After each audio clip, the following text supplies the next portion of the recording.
Bom dia, boa tarde, boa noite a todos, dependendo da hora que estiverem assistindo o meu vídeo agora, né?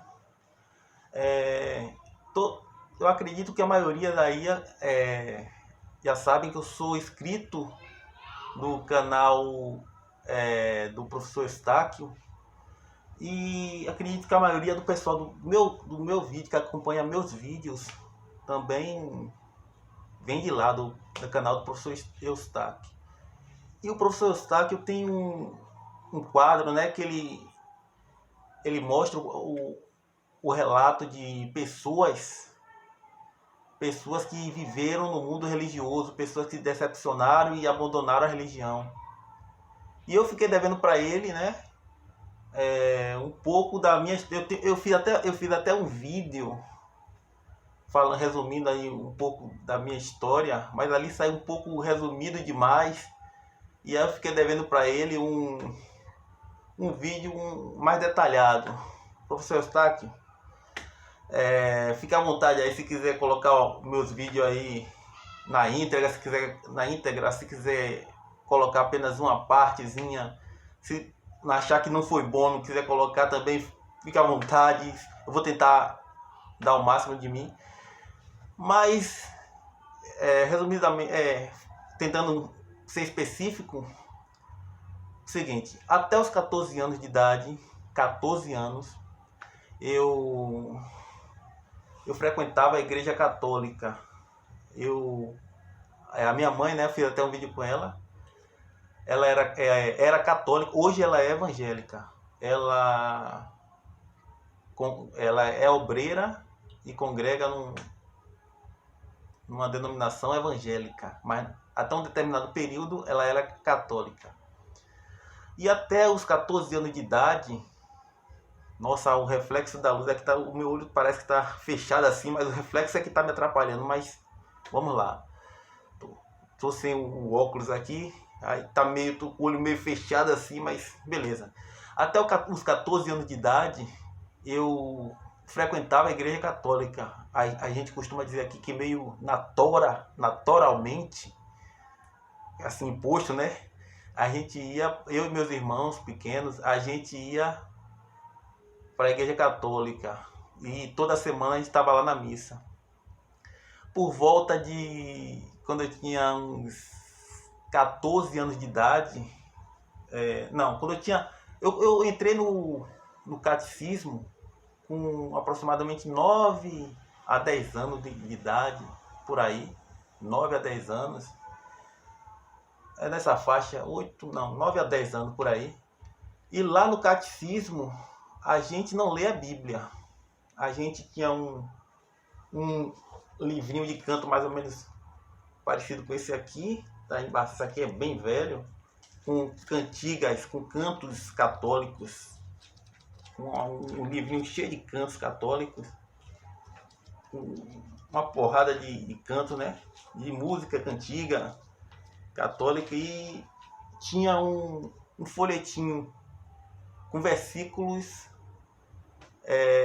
espaços, com versículos soltos da Bíblia. A gente lia um versículo, lia e cantava uma oração, um canto. Lia outro versículo e cantava outro canto. E assim ia. Eu me lembro como se fosse hoje, a primeira vez que a gente viu a passagem de números 21 ou 23, exato, não me lembro exatamente, número 23, se eu salvo engano, a passagem de Balaão e a jumenta falante, que todo mundo, a gente tinha, os colegas, né, tinha uns 12 mais ou menos assim, do catecismo, né? A gente se reunia num colégio, numa sala de um colégio, para fazer o catecismo, e um olhava para a cara do outro assim, o jumenta falante, mas ninguém contestava, ninguém falava nada. E a gente não lê a Bíblia e, como eu falei no outro vídeo, isso, na minha opinião, isso já é de propósito, já é sistemático, porque tem parte da Bíblia que não é conveniente para a igreja católica, para a igreja católica tá falando com o pessoal os jovens, né, os menininhos de 10 9 anos. Por exemplo, lá no catecismo é ensinado pra gente que na Bíblia, é, lá nos 10 mandamentos, um dos mandamentos é questão do guardar o dia de sábado. E o católico, ele não guarda o dia de sábado. E essa parte era ensinada pra gente como não tomar seu santo nome em vão. Eles mudaram. Na verdade, tem muito mais mandamento, né? Mas estou falando da tábua, da lenda lá, da tábua de Moisés. Os 10 mandamentos. Esse mandamento era mudado, de não guardar o sábado. E também tem a questão de, como é que se fala? A questão das imagens, não adorar imagens, que os católicos tanto adoram. Aí, porventura, se um menininho ou uma menininha lá do catecismo for mais forçar a Bíblia, e vai entrar vai achar pode ser algum mais curioso, algum mais cético, sei lá. E aí acho que isso aí já é de propósito, já é sistemático do sistema católico, né? Primeiro fiquei 2 anos no catecismo, depois fiz a primeira comunhão e depois teve uma fase chamada perseverança, que é mais depois da primeira comunhão, mais 2 anos junto com a catequista, que é uma fase chamada perseverança, que eu me lembro que foram 2 anos já com outra catequista. O tempo passou, eu fui crescendo, saí, eu ia para a igreja católica muito mais obrigado por minha mãe, mas uma determinada fase da minha vida eu não vou dizer que frequentei igreja evangélica, mas eu ia esporadicamente. Eu nunca fui de ter essa fé de salvação, de não sei o que, não. Eu ia muito mais para algumas igrejas buscando amizade, ou quem sabe talvez se enturmar com o pessoal da igreja. No final da minha adolescência, começo já da fase adulta, eu ia esporadicamente. Aí cheguei numa determinada igreja, já falei no outro vídeo, essa igreja na época tinha uma campanha da Rosa. A Rosa era R$ 5 na época, hoje equivale mais ou menos 40. Isso aí já tem mais de 20 a 25 anos, sei lá. Já tem tempo pra caramba. Tinha a campanha da Rosa, a Rosa R$ 5. Eu não sei se foi a primeira campanha que teve, mas foi uma das primeiras que teve, foi essa tal da Rosa. Campanha da Rosa. Junto com a... Se eu falar aqui, o pessoal já vai matar qual igreja é, né? Essas coisas. Fogueira Santa, não sei o quê. E... lá nessa igreja, eles têm uma palavra-chave chamada... que levanta o povo, chamada sacrifício. Você tem que dar seu sacrifício. Se você não tem, você venda seu picolé, você faça o que quiser, mas é preciso sacrifício, ó. Dá o seu sacrifício, porque senão Deus não vai te abençoar. Você precisa se sacrificar. A palavra-chave dele lá é sacrifício. E eu fui vendo, eu nunca cheguei a frequentar, se eu não me engano, só fui duas vezes para essa igreja. Eu já saí, já falei no outro vídeo. A gente vai vendo que é só ganância, né? Só ganância. Até o jeito de falar dos pastores é igual ao do chefão maior. Vocês têm que dar o seu sacrifício. Se você não der o sacrifício para Deus, você não vai ser abençoado. Sim ou não? Sim ou não? E aí vai... só voltando o tempo da Igreja Católica, nem mesmo na missa, dentro da missa, quando eu tinha uns 13 anos ainda, quando eu frequentava, 13, 14, aí quando eu ainda não tinha saído, nem mesmo dentro da missa, os católicos, é difícil ler a Bíblia. Nem mesmo dentro da missa. Tinha o folhetinho, o livrinho de canto, e tinha um folhetinho com a ladainha, né? Aí o padre cantava, dizia uma ladainha, o Senhor esteja convosco. Aí a galera, Ele está no meio de nós. Leitura do Evangelho segundo São Marcos. Naquele tempo, não sei o que lá. Eita, puxa. Aí, agora vamos voltar de novo para... Mas eu frequentava meio que forçado. Vamos voltar de novo a fase já no final da adolescência, começo da idade adulta. Eu ia para... Nunca tive essa fé. Eu ia para buscar, se enturmar, para buscar amizade. Menino novo, 18, 20 anos, 22. Ia para buscar amizade, nunca tive essa fé. E aí ia. Universal, quadrangular, assembleia, ia esporadicamente. Não tinha aquela frequência, mas todo lugar que eu chegava, nesse tempo ainda não tinha um ceticismo, um lado cético tão apurado, não era tão evoluído como eu sou hoje. Eu ia muito mais por buscar amizade, mas chegando lá veio a ganância, como eu falei no outro vídeo, eu sou um pouco mão de vaca e os caras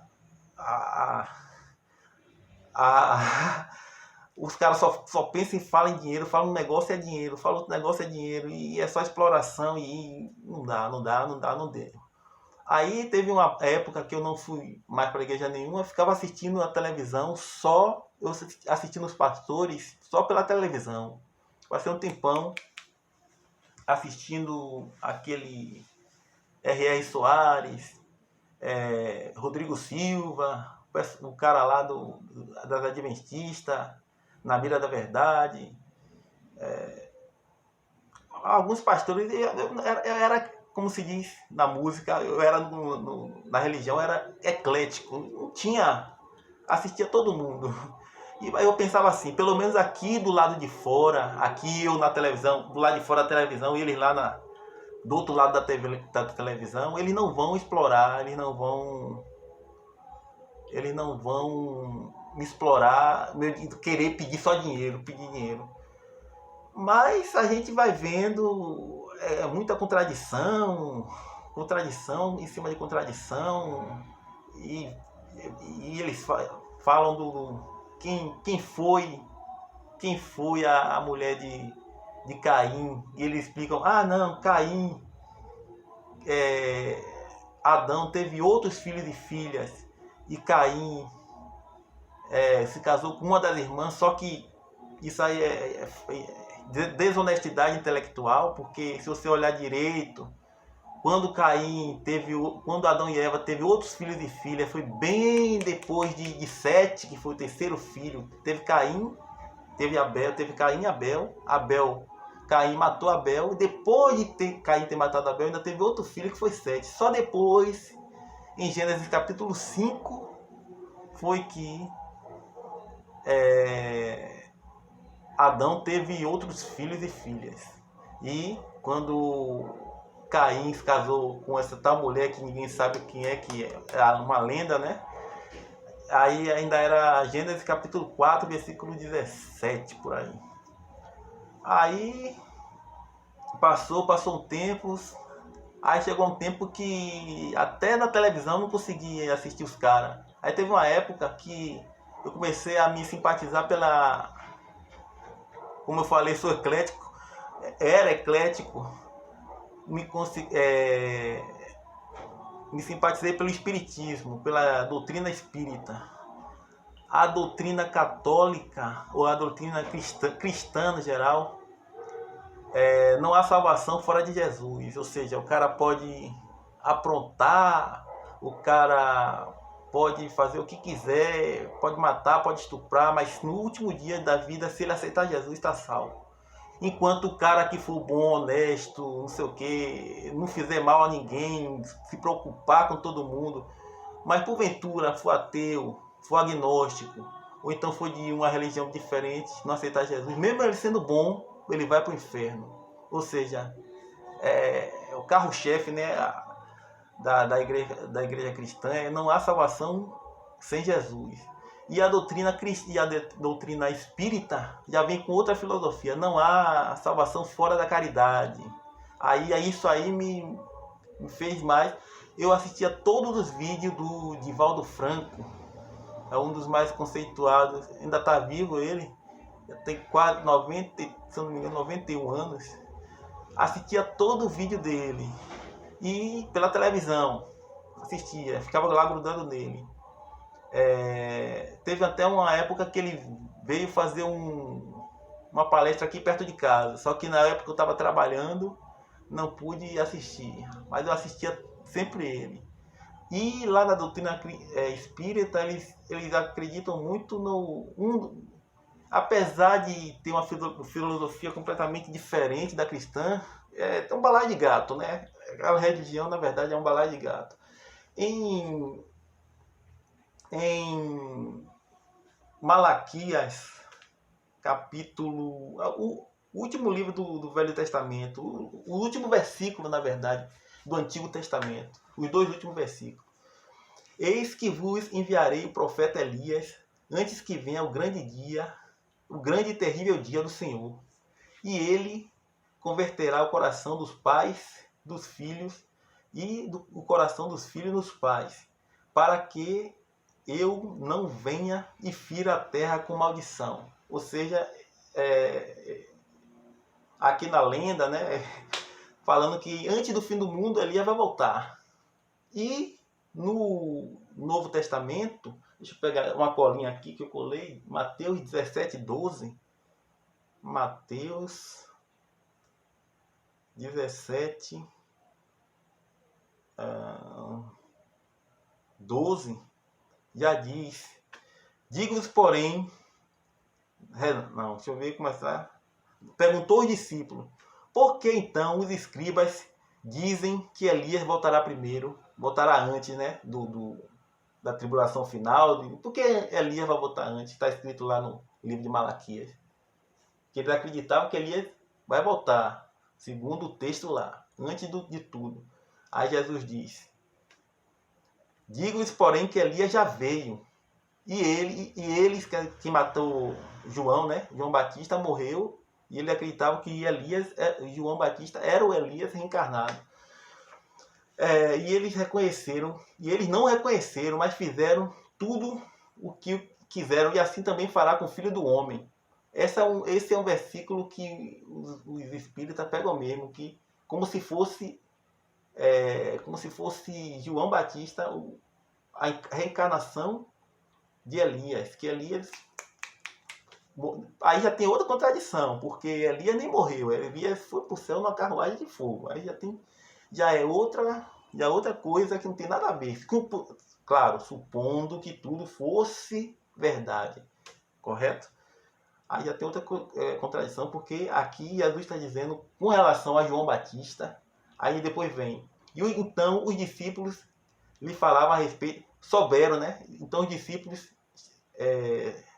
compreenderam que ele falava de João Batista.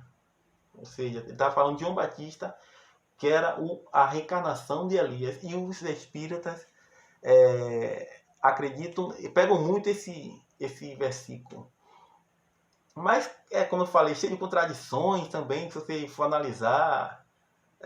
Chico Xavier falava direto com os mortos, depois ele morre e não vem falar com ninguém. É muita contradição. Qualquer religião, de uns mais ou menos 10, 12 anos para cá. Abandonei tudo de vez. Hoje, quando se diz respeito ao âmbito de religião, eu sou 100% ateu. Quando se diz respeito à espiritualidade, à vida após a morte, eu me considero agnóstico. Agnóstico é aquele que está em cima do muro, não tem, para mim, não tem opinião formada. Para mim, tanto faz como tanto fez, não tomo partido. Para mim, agora no que diz respeito à religião, eu sou avesso a qualquer tipo de religião. E estamos aí.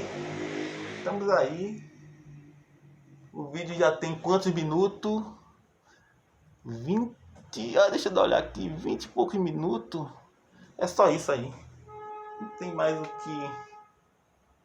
tem mais o que falar. Agradeço a todos. Professor Eustáquio, estamos aí. Se quiser colocar o vídeo na íntegra, pode colocar. Se quiser colocar algumas partes, pode colocar. Se achar que não ficou bom também, beleza. Mas estamos aí. Um abraço a todos aí do canal que estão assistindo aí.